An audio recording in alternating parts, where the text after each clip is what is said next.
मालेगाव स्फोटाच्या संदर्भात साध्वी प्रज्ञा सिंह यांनी मोठा दावा केलाय। मोदी योगी आदित्यनाथ यांचं नाव घेण्यासाठी माझ्यावर दबाव होता आणि माझा छळ करण्यात आला असं साध्वी प्रज्ञा सिंह ठाकूर यांनी म्हटलेलं आहे। तर या संदर्भात प्रज्ञा सिंह ठाकूर यांनी काही गंभीर स्वरूपाचे आरोपही केलेत। मोहन भागवतांचं नाव घेण्यासाठी देखील मला भाग पाडलं। साध्वी प्रज्ञा सिंह ठाकूर यांचं हे मोठं विधान आहे। त्यांच्या विधानानंतर आता खळबळ उडालेली आहे।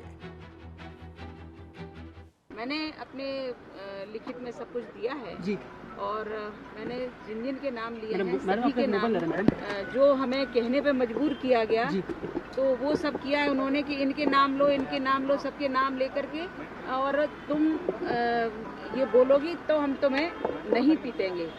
यानी मुझे टॉर्चर करना ही उनका उद्देश्य था, और नहीं, अगर इनके नाम नहीं लेती हो जो वो कह रहे हैं तो फिर हम तुम्हें टॉर्चर करेंगे। तो उसमें सभी के नाम आए हैं, मैंने लिखित में सब दिया है। माननीय योगी जी का है, माननीय मोहन भागवत जी का है, माननीय सुदर्शन जी का है। मैं अपनी पूरी कहानी जो लिख रही हूँ उसमें ये सब आएगा, लेकिन सत्य जो है ना वो प्रकट होता है, और सत्य प्रकट हुआ। माननीय मोदी जी का भी नाम लिया मुझे मैं गुजरात में रहती थी, इसलिए उन्होंने मोदी जी का भी नाम मुझसे कहलवाने का प्रयास किया।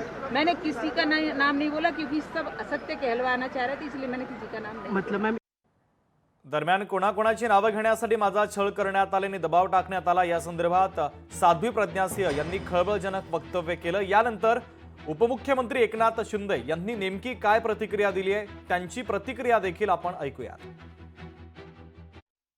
हिंदुत्ववादी जे मोठे नेते म्हणजे मोहन भागवतजी, आदरणीय नरेंद्र मोदीजी यांची नावं घेऊन त्यांना सिद्ध करायचं होतं की खऱ्या अर्थाने हा भगवा दहशतवाद आहे। परंतु या ठिकाणी त्यांचं षडयंत्र, त्यांचं कारस्थान हाणून पाडलं गेलं। आणि म्हणून मी एवढंच सांगतो की या प्रज्ञा सिंग, साध्वी प्रज्ञा सिंग आणि हे जे लोक आहेत यांना खऱ्या अर्थाने जे काय आज स्टेटमेंट ते करतायत, जे त्यांनी आरोप केलेत, या आरोपाची शहानिशा झाली पाहिजे, त्याची चौकशी झाली पाहिजे, दूध का दूध पाणी का पाणी झालं पाहिजे।